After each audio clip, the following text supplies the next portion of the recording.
Well, there you go. All right, my mic is working now. Let me just tell you, I dislike this mic very much compared to my old one. But nonetheless, who is Terry Horman? Terry Horman married Kane Horman, Kyron's father, in 2007. Terry Horman was involved in Kane since Kane and Kyron's mother, Desiree Young, was on the verge of splitting. And Kane and Terry have a daughter together too, so try to remember there's two children involved here. And on June 4th, 2010, Terry took Kyron to school and took a picture of him posting with his frog model at the science fair.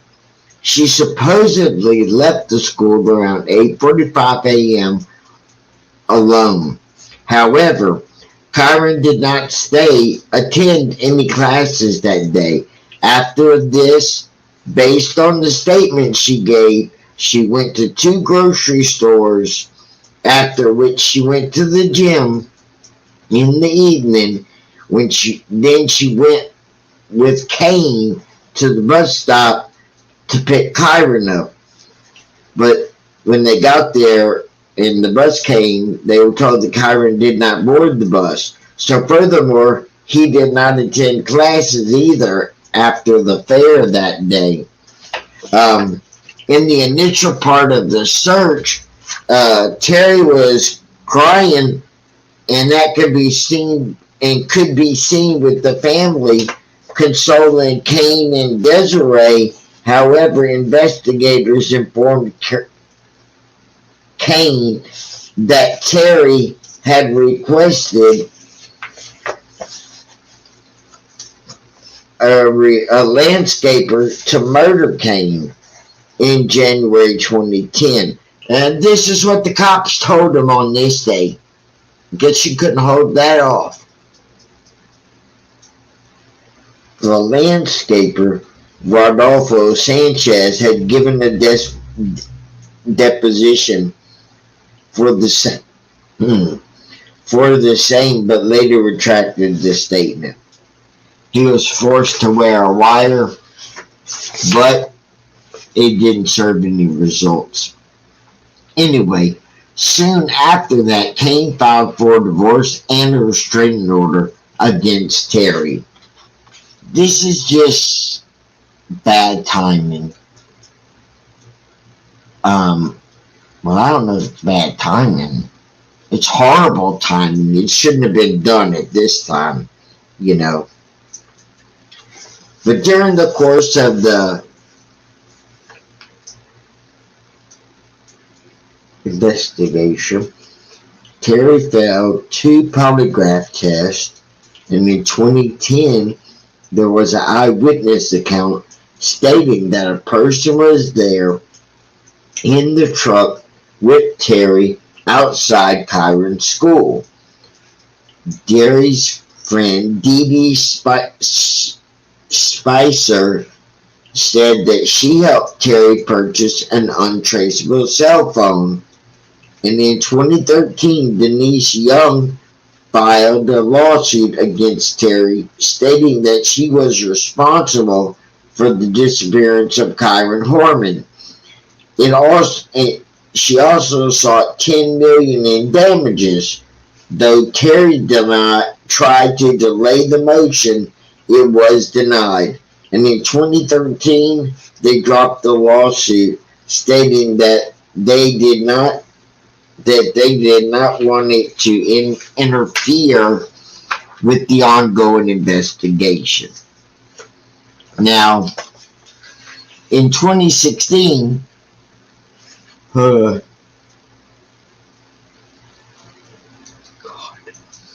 2016, Terry Horman appeared on Dr. Phil, as we saw in the last view.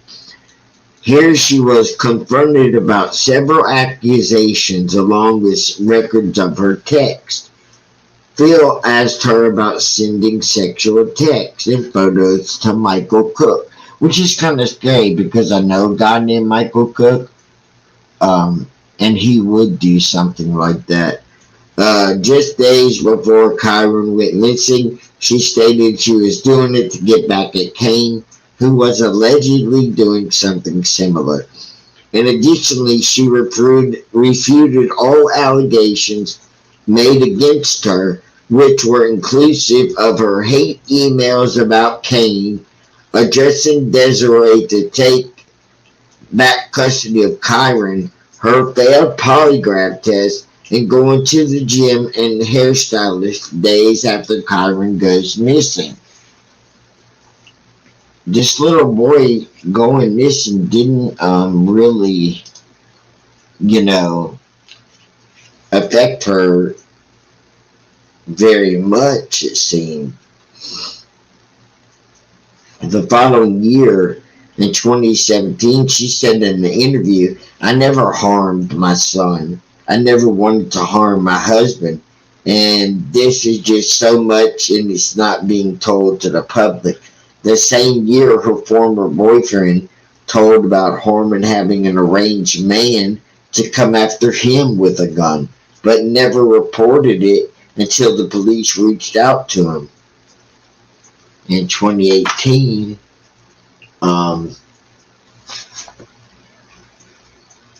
she reportedly got married to a Joseph de Jesus Vasquez Martinez in Nevada. So, where is Terry Harmon now? Well, it seems like after her recent marriage, she now goes by Terry Vasquez. She has a Facebook profile in which she shares occasional pictures. Her most recent picture is a scenic photo taken in Tahoe East Shore Trail. She also seems to have an Instagram account that is private. The recent release of the book Boy Missing: The Search for Kryon alleges that there are several eyewitness accounts to suggest that Terry walked out of the school with Kryon. The case investigators have said that the case and investigation is still ongoing today.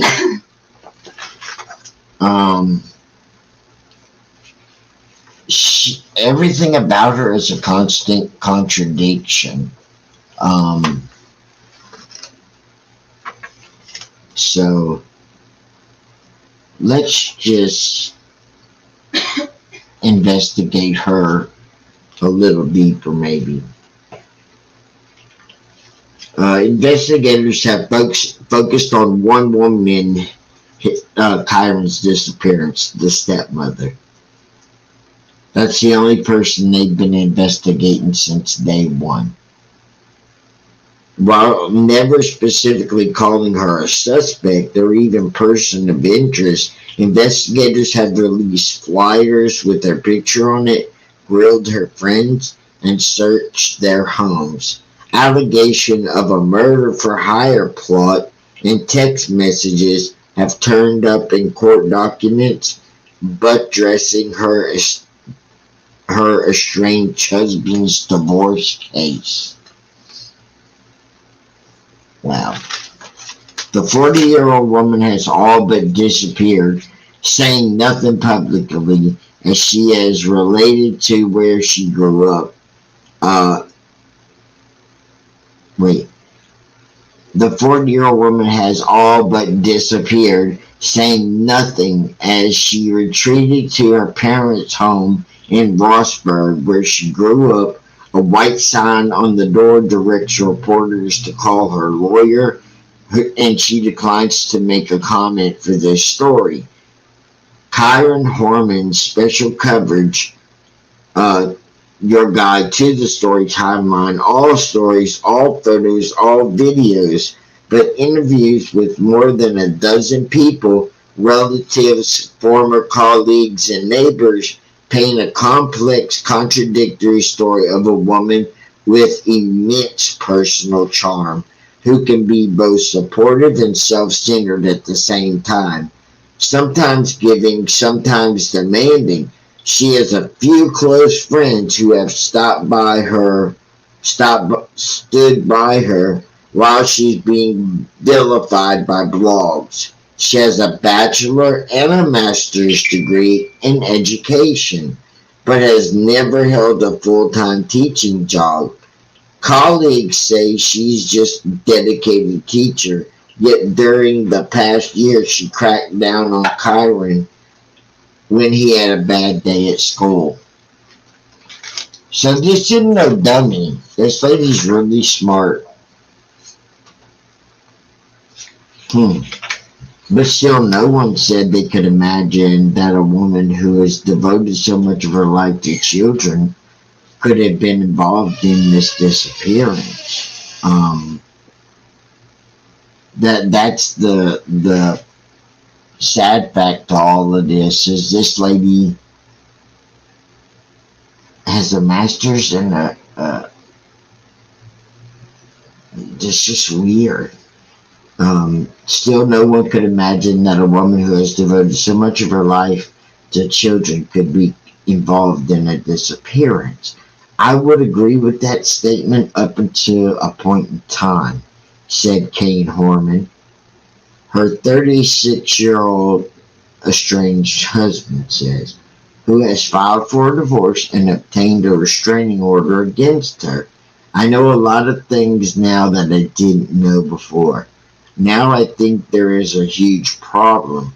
I know that she's not capable of at this point. He doesn't know what she's capable of. And I don't know, or my thoughts on it personally is what would have made her snap to go after Kyron. If she didn't want to be married anymore, she could have got a divorce and went on her way and had a life she wanted. But she is in a life everyone thought she wanted. Her attitude changed in the past year about Kyron when he entered the second grade. He said his teacher with the color coding system for her class rated the class on their behavior. Green was good, yellow signified moments of inattention, blue indicated trouble, and red sent home. Kane said the teacher called parents about a blue or red card, but he said his wife was the only parent who asked for daily accounts from the teacher. But that's just being a good parent in my eyes, I guess. Terry wanted notification whether it was green, yellow, or red. He said every day she wanted it. That to me was extremely excessive. The child is in the second grade. He said when Kyron brought home anything but a green card, she wanted Kane to discipline him by grounding him to his room for the evening, eliminating playtime, or not letting him watch movies. And that's a bit much. There was no room for error. The couple frequently argued about disciplining Kyron also. At the same time, Terry fired off long emails to Kyron's mother, Desiree Young, peppered with compliments. She was venting about the teacher and why she should have her job. Desiree said, and she was venting about Kane, everything. She sounds like a perfectionist. I mean, she could have gotten a teaching job and gone and maybe even had a teaching job at his school if she thought the teacher was so bad, you know. She had the degrees for it. On Facebook, Terry Harmon said she had wanted to be a teacher since she was 7 years old. She was born in Grass Valley, California, and in March 1970, and adopted by two elementary school teachers, 29-year-old Carol Moulton and 32-year-old husband Larry. It's not clear who her birth mother is. The agency in the state of California will not release that. But Harmon once told her second husband, Richard Ecker, that her parents said she came from a prominent family. It's kind of interesting. Maybe she was an embarrassment born into the prominent family. A mistake. Around 1982, the Moultons moved to Roseburg, where Harmon grew up in a manicured middle-class neighborhood of a single-story home. Her parents had no other children, gave Harmon much of what she wanted, including tens of thousands of dollars later in life, according to Ecker's dad, Chuck, a retired high school teacher. At Roseburg High, she excelled in sports, joining the basketball team and track teams. Brad Mustard, the head track coach at the time, said she was a dedicated athlete. Her father was constantly working with her, and Mustard said he loved track. He was a track junkie. So Larry Moulton helped at track meets, firing the starting gun at running events, and Roseburg High as recently as this past spring. Harmon threw the shot put, but her best event was the discus. And in May 1988, during her senior year, she was a contender at the state track championship. In the end, she did not even place. So that year, Harmon met Ecker at the Fred Meyer's store in Rossburg, where he worked. They dated for a few months, but then became friends, with Harmon sharing confidences with him. I was a good stabilizing force in her life, Ecker said. He attended her 21st birthday party and later was a groomsman at her wedding in November 1991 to Ron Traver Jr., another Roseburg High School graduate. The couple moved to Albany and ran the storage facility for a while before buying into a Chubby restaurant franchise with money from Harmon's parents. So this lady sounded like she had a pretty good life. I mean, period, from high school, college, and everything. That venue at Chubby's did not go very well, though. In 1994, the couple and Harmon's parents sued Cubby's, saying that the company misrepresented the investment needed to make the franchise work. The lawsuit ended with $250,000 settlement, Tarver said. Meanwhile, the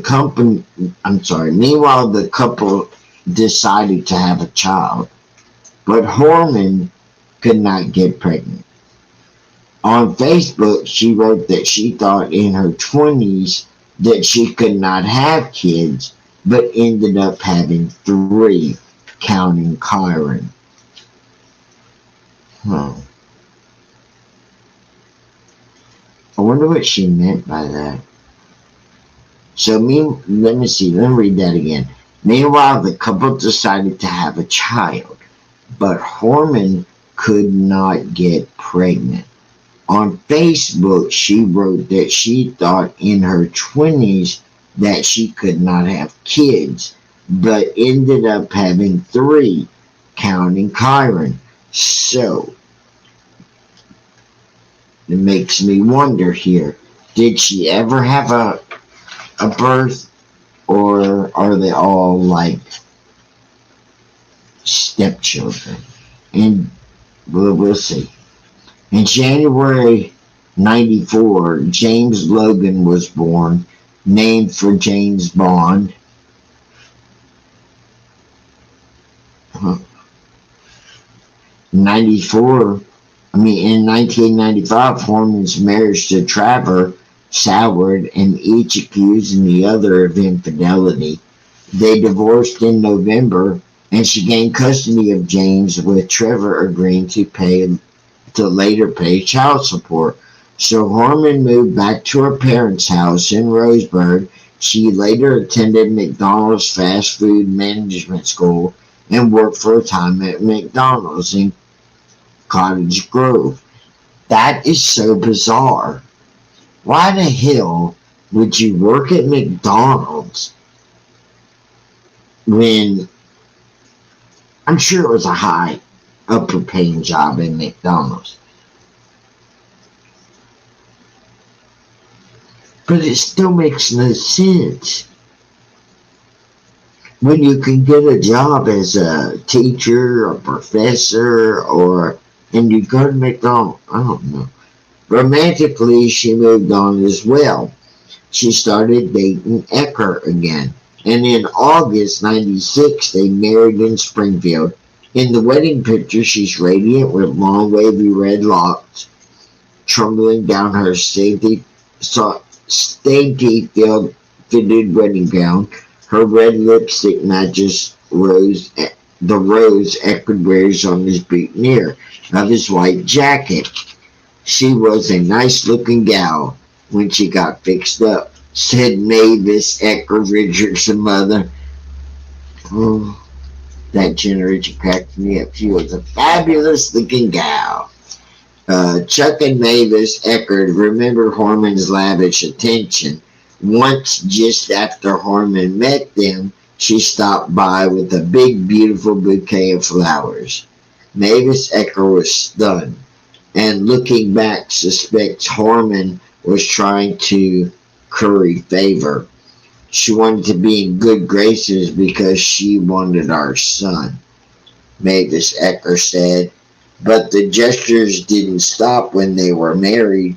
Once Mavis Ecker flew into Eugene after visiting relatives in Minnesota and was greeted at the airport by her husband, son, and Harmon, who was holding a big bouquet of balloons and flowers.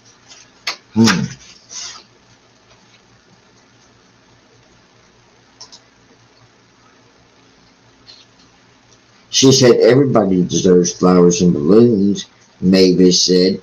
It's a very nice gesture, and I'm not used to being treated like a celebrity. I cannot remember the presents or the food that was given. All I can remember was the love I was living. Although the Eckers no longer have pictures of their former daughter-in-law on their walls, they saved 2 poems and 2 lists she wrote of them. 10 best things about a father and a mother-in-law. They're accurate, Mavis said. I'm surprised she knew us perhaps more than we knew her. Chuck Ecker said he never quit trusting Harmon, suspecting her harbored ulterior motives. She did things to impress people. And in August 1998, 2 years after they were married, Richard adopted James Trevor, and who, struggling financially, agreed to take up parental rights. That's interesting. Just one kid now has. Well, what happened to the other guy? Was he just decided he don't want the kid no more? Oh, okay. She pushed him. Chuck said, in being a good guy, and praised him as being a good guy, and let him adopt James. Chuck Ecker said in certain situations, Harmon was self-centered. When asked for details, the couple recounted this. Once when they were shopping online with their son, Harmon walked into the room and asked what they were doing. They told her Chuck wanted to buy a boat. And she said, oh, so you're spending James' inheritance? Mavis said she was serious. She wanted to be more or less in control. But her in-laws praised her as a good mother to James. With James, she was always good, Chuck said.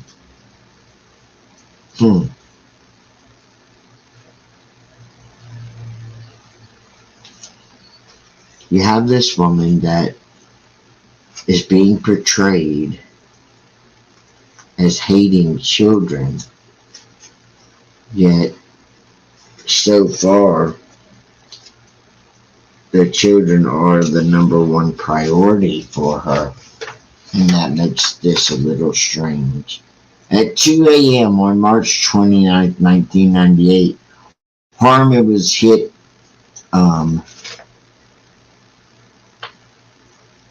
was hit in the rear of her car. Can't read that. By another car in Springfield, Missouri. The accident had long-lasting repercussions. For a year, she had crippling migraines, and Richard Eckers said our life basically came to a standstill.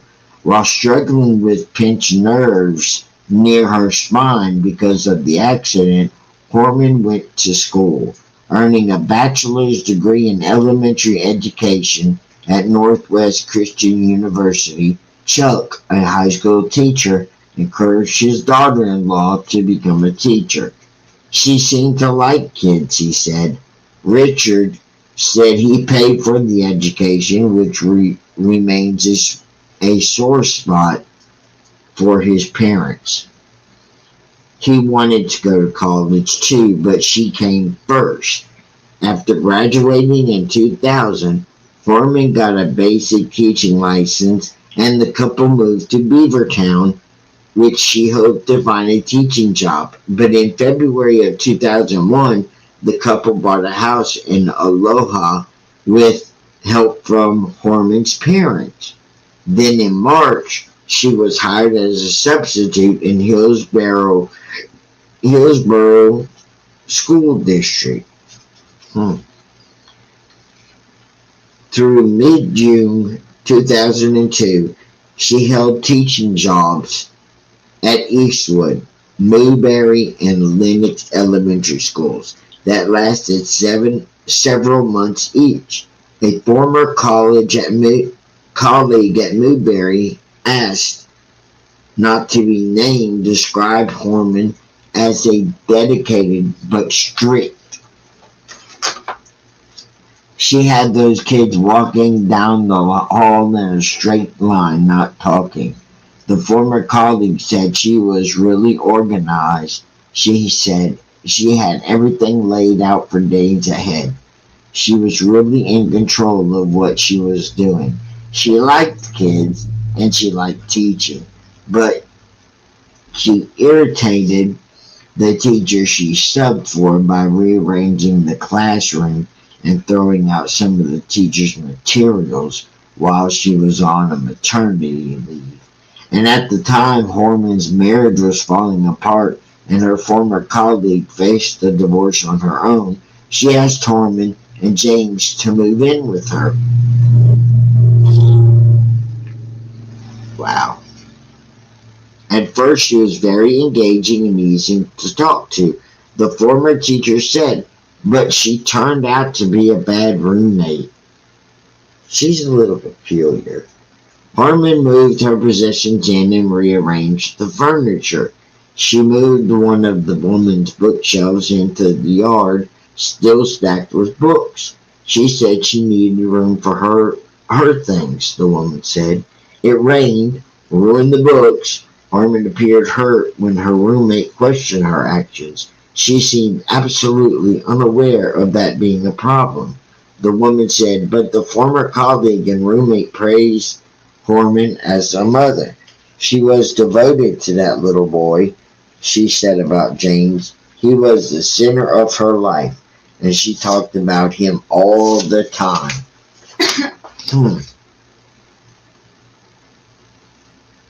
It's just kind of a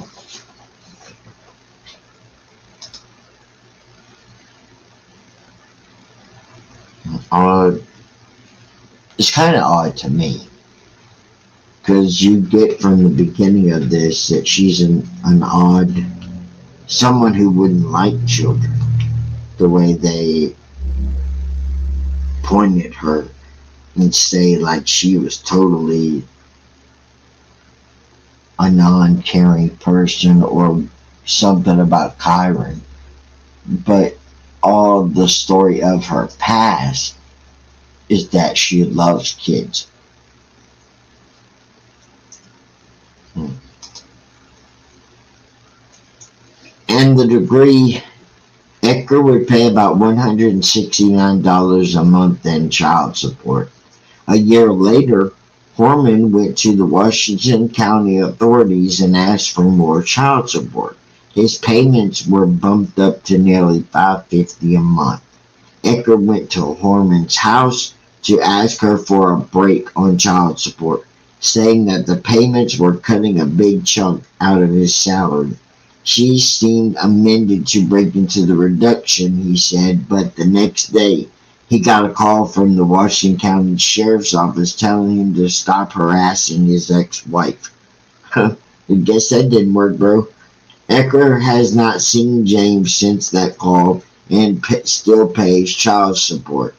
He estimates he's contributed about $46,000. Wow. Want to play, you gotta pay.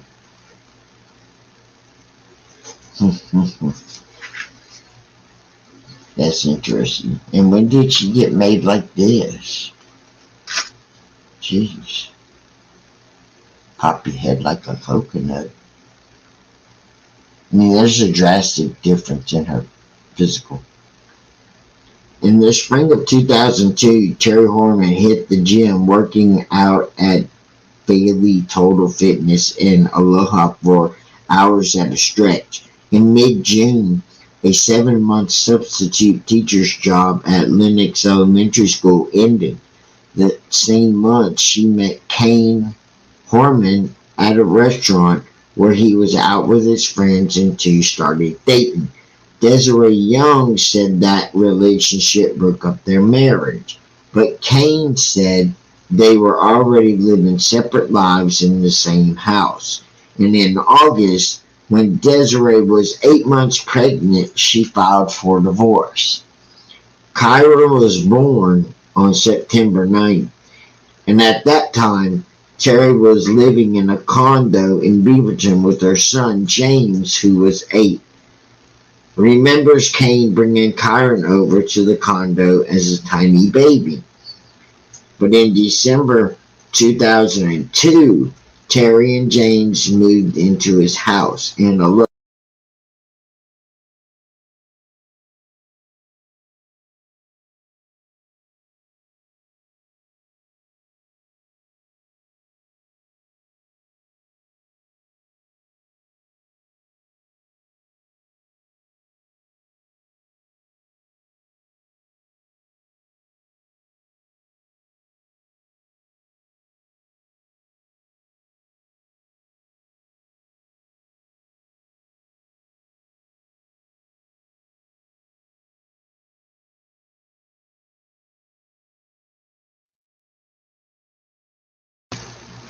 hello.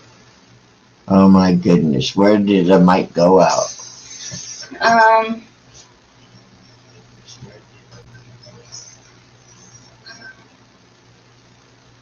I'm just going to go from right here. I don't understand this mic keep going out. Oh, she said that the neighbor said Terry was energetic and hardworking and friendly and outgoing. She was supportive of her neighbors. Now, the court showed that Desiree had primary custody of Kyron after her divorce with Kane in the 2003. And Kane and Desiree said they worked out a joint arrangement with Kyron and stayed with Desiree at night. And it was at daycare in the daytime, and they spent 2 hours each afternoon at the Aloha house where Terry, Kane, and James were sleeping. In 2002, Desiree moved to Canada to seek medical treatment. Kane gained custody of his son. He said he was the primary caretaker, dropping Kyron off at school, daycare, and picking him up. Now,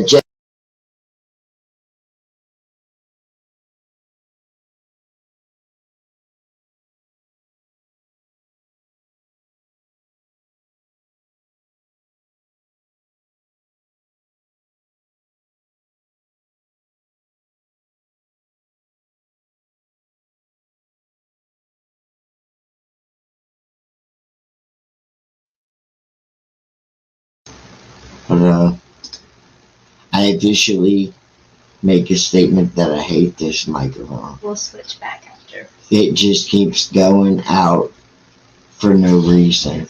I hope y'all are still with me. Please just hang on. I am almost finished with this. The only difference between her relationship with Kyron and me was the difference in ages. Terry was the first to recognize Kyron needed glasses, James said, and taught him sign language by the time he was 6 months so she could communicate with him. She was pretty proud of that. He said she was a dedicated teacher who would focus on the students she thought needed help. One of them was a special education student who was withdrawn and unresponsive. I can remember her excitement when she got that little girl to look at her. Her life was children.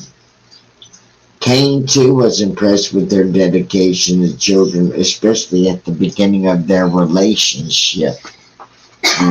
I don't know.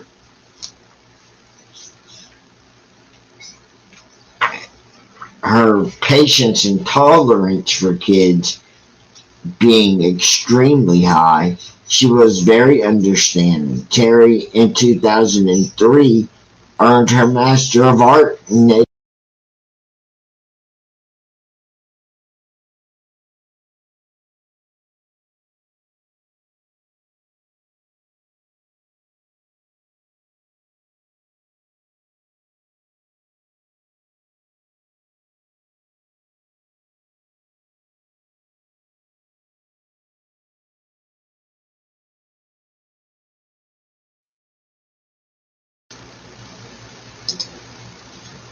Just keep going. In 2005, she started going to the gym again, transforming her body into a massive muscle to compete in the bodybuilding championship. Kane said he noticed a sharp shift in her behavior, saying she became self-centered and short-tempered. Maybe she was taking testosterone. People do that. Women too. She's not eating a lot of food. She's exercising twice a day. She's up at 4 o'clock in the morning. She's not sleeping at night. So we get just a little irritated toward everyone around her. He said she consumed over-the-counter stimulants such as fat burners, high doses. In 4 months between January and April, she said 62 pounds, dropping from 185 to 120.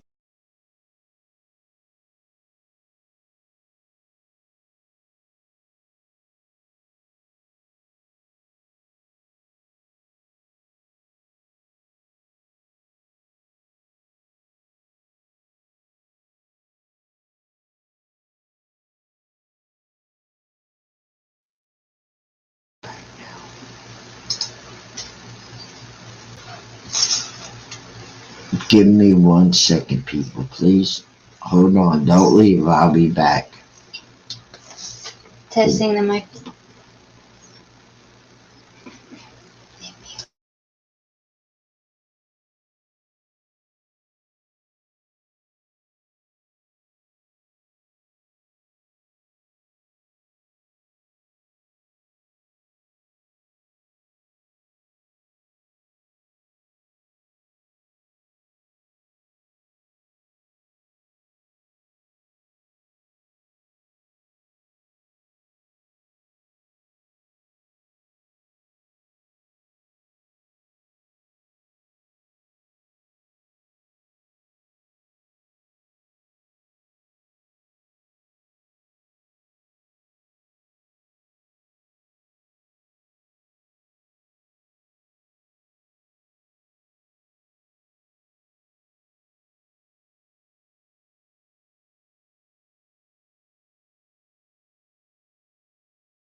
Testing, testing.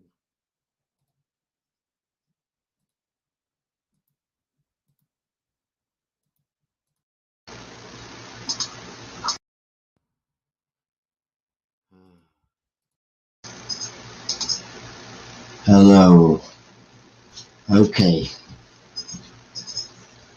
I'm gonna keep going now. We switched the mics out. Hopefully we won't have any more problems. And I hope everybody can hear me clear. Okay. Sorry about that. Okay, where were we? This was Terry's going bodybuilding crazy. Um, at the end of April, with her muscles bulked up and her skin glistening with the bronze tanner, she entered the Emerald Cup bodybuilding competition in Washington. Clad in shimmering green and purple bikinis, with her hair done up in a tumble of curls, she took fourth place in the master category for women over 35. But Terry's enthusiasm for the sport waned. She competed in one contest, and that was the end of her bodybuilding, Kane said. On July 10th of 2005, she was pulled over by the police on Interstate 5, Woodburn, just after 6 p.m. She was given a breath test. She registered .15, and under Oregon's law, it is illegal to drive with a blood alcohol of .08 or more. Terry pleaded guilty to reckless endangerment for driving under the influence with James, just 11, in the car. She paid nearly $600 in fines and completed a course. She later admitted to Kane that she had been drinking behind his back to put herself to sleep. And on Facebook, she had 2005 marked down as a low point in her life. Their relationship had many ups and downs. But Kane said after doing a drunken driving arrest that her attitude and their home life improved. As a family, the couple played video games and occasionally took trips visiting Walt Disney World in Florida, traveling to Israel. Every other weekend, Terry, Kane, and Greg McLaughlin, Desiree's first husband, shuttled James, Kryon, and Desiree and Greg's son Quinn to Sherry's restaurant in Springfield for a handoff. James stayed with the Travers in Roseburg, and Kryon and Quinn went to Desiree's to Medford when she lives with her husband Tony Young. At the end of 2006, Kane sold the Aloha House, and in January 2007, the family moved to rural northwest Portland. Now, Terry found the secluded wooded property of Northwest Sheltered Nook Road, and Kane bought the house. 3 months later, the couple got married in their bathing suits in a small ceremony presided over by Kane's dad on a beach in Kauai, Hawaii. On Mother's Day, Kane gave his bride a brand new candy apple red Ford Mustang GT. She put a vanity plate on her car, RDSQRL, shorthand for her name of Red Squirrel. About the same time,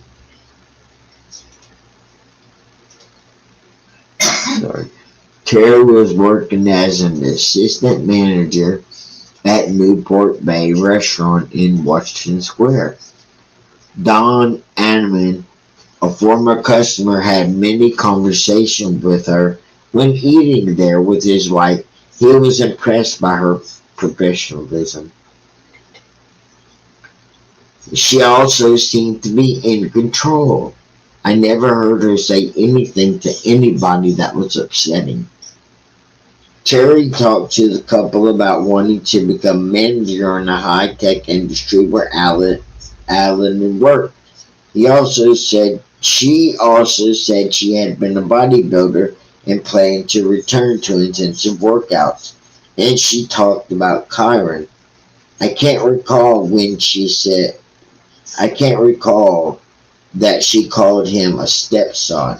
I'm pretty sure she said, our son, and that she would, and that when Terry became pregnant, she told him they would be thrilled to have another baby. Her pregnancy surprised Kane, who thought they were not going to have children. In November 2008, Kira Ariel was born.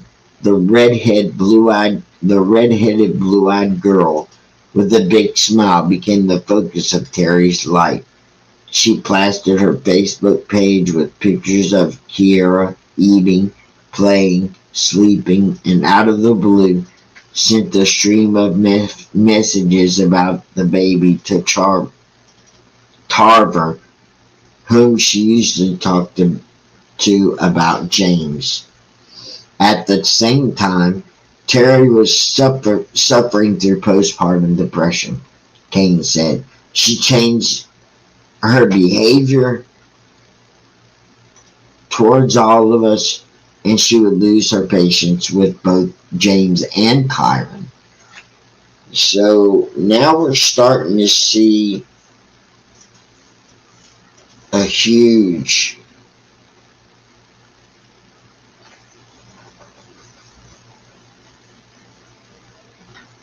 change in her.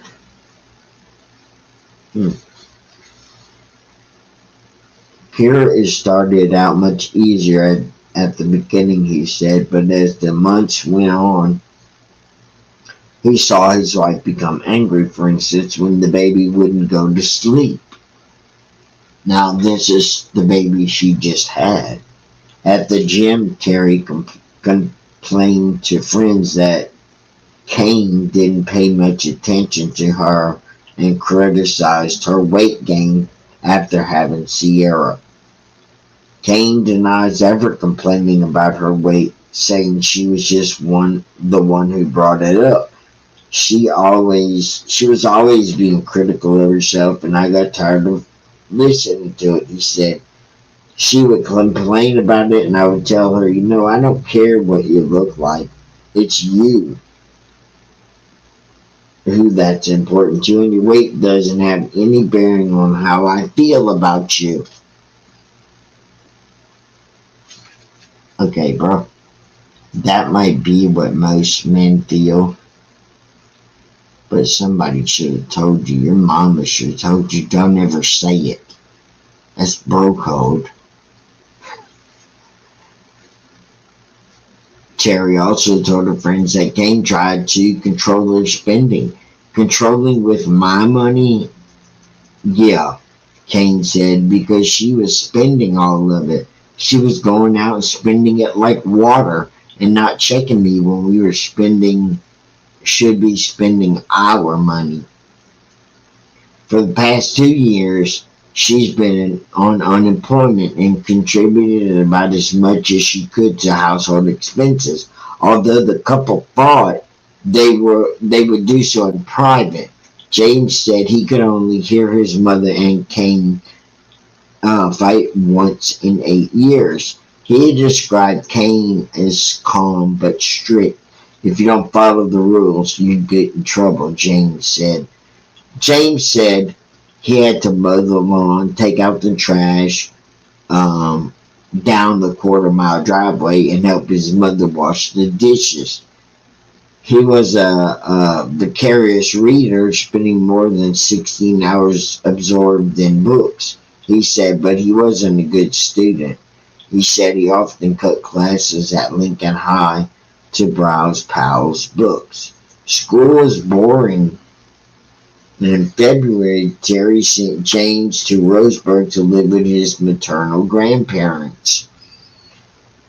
Um, I was on a business trip when she made that decision, Kane said. She called me on my first day in California and said she had gotten into a fight. She couldn't handle it anymore and she was going to call his dad to talk about other options. Hmm. She's getting rid of this kid. It didn't bother me, he said. Me and my mom moved around a lot and I came down in summers anyway. Um, He appears to be thriving, winning the red ribbon for haltering, training horses in 4-H, and enjoys activities in the Boy Scouts. James was camping with his dad when Kryon disappeared. He said the family was devastated. I've never seen Kane cry until Kryon went missing, James said, adding that his mother was hysterical. As the investigation dragged on with no clear indication of what happened to Kryon, the family fell apart. On June 26, Kane moved out and took Kyra.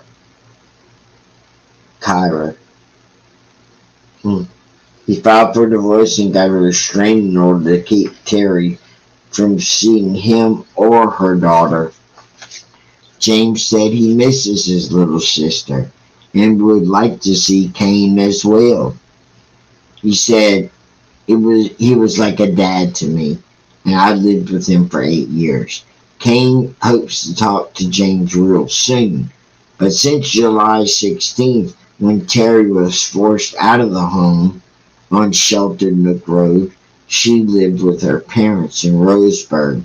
She's barely seen out in public under orders of her defense attorney, Stephen Horsack. So James said she has a treadmill in her parents' home, but no cell phone or computer. He's seen her a few times and talks to her on a regular basis. So now,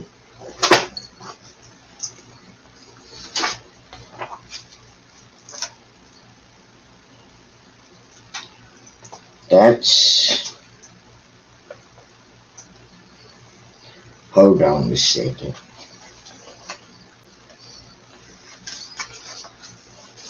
Trying to get my head off this book. My cord. It just goes from cut and dry. I mean, we go from this lady who's very intelligent, loves children, or appears to love children, or maybe it's just her own children. She's very strict with Kryon, but she wasn't strict with her own son when it came to schooling. So,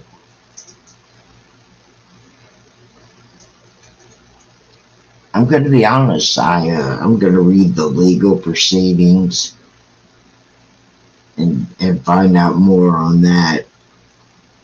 But there is a reward out for the discovery of Kryon, which initially was $25,000, but it's been expanded to $50,000 to $75,000. This case is not dead by any means. There is, many thoughts.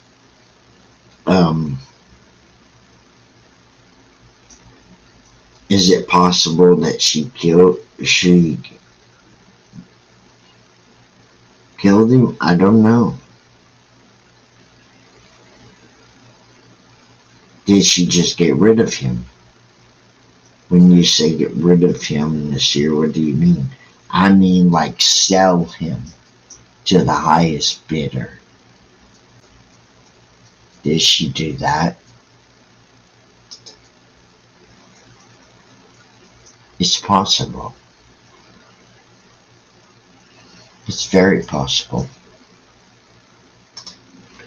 Don't forget, we got Dee Dee Spencer in here, who,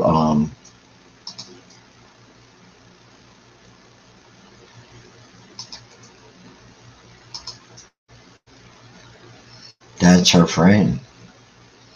And in the court case, she said 129 times, and 124 times she pleaded the fifth. She won't tell what she knows. She quit her job the day that he went missing. I don't believe that it's dead. I don't believe it is a dead subject.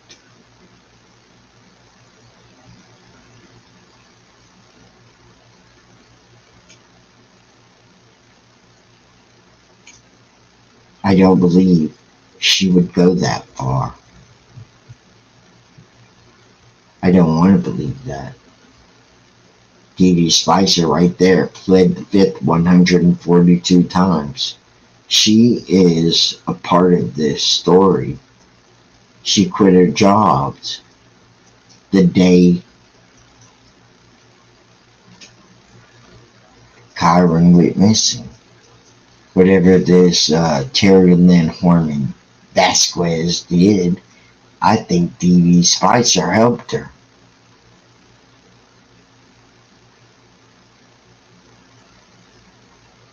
Is it possible being in Oregon,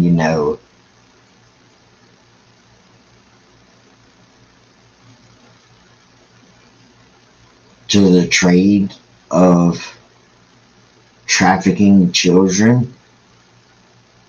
Yes. Why weren't the cameras checked if they had any in that town? Were the cameras checked? Because I'm certainly not able to find anything about,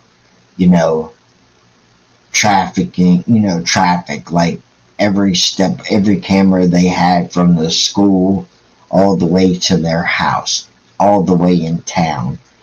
Maybe they didn't think of it. I don't know.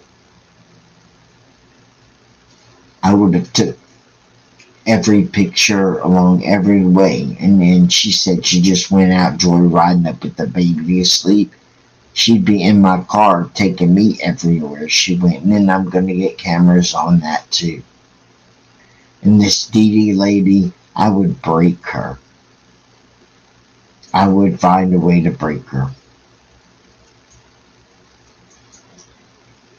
Because he doesn't deserve this.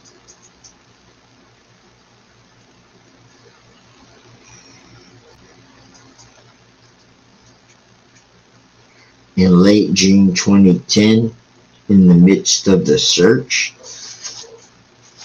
Kane was reportedly told by investigators that Terry had offered their landscaper, Rodolph Sanchez, a lot of money to kill her husband. Sanchez testified in a deposition Terry approached him to help kill her husband in January 2010. 5 months before Kryon's disappearance. In her own disposition, Terry denied the charge. Investigators convinced Sanchez to confront Terry while wearing an audio surveillance device, but they were unable to obtain any evidence and could not make an arrest. On June 28th, Kane filed for divorce and obtained a restraining order against Terry. The divorce was granted, and Terry was eventually granted supervision visitation with her daughter. During the time, Terry failed 2 separate polygraph examinations regarding Kryon's disappearance. In August 2010, it was announced that law enforcement was searching for an individual seen by 2 witnesses sitting inside Terry's truck outside Skyline Elementary the disappearance. Bruce McCain, a former sheriff for the Multnomah County Sheriff's Department, told CBS News the identity of that second person, if he or she exists, can be critical in determining what happened to Kryon after 9 a.m. Meanwhile, on July 2010, a grand jury subpoenaed several friends of Terry, including Dee Dee Spicer, whom Young and King described as having been in close communication with Terry and providing Terry with support and advice that is not in the best interest of our son. According to law enforcement, Spicer was extremely cooperative and allowed a search of her property and car, as well as enduring 3 hours of questioning from detectives. On the day of Kryon's disappearance, Spicer abruptly left her work gardening for a 9-minute later. She also allegedly helped Terry purchase an untraceable cell phone. Thought for a second that she was capable of foul play. I would not have been there. She would not have been my friend in the first place.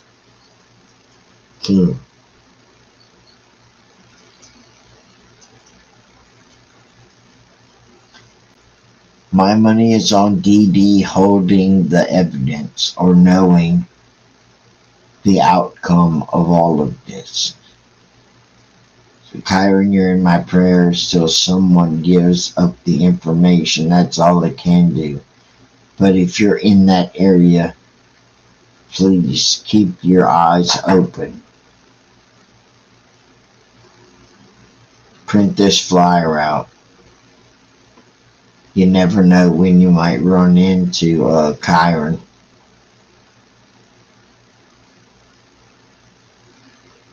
You never know.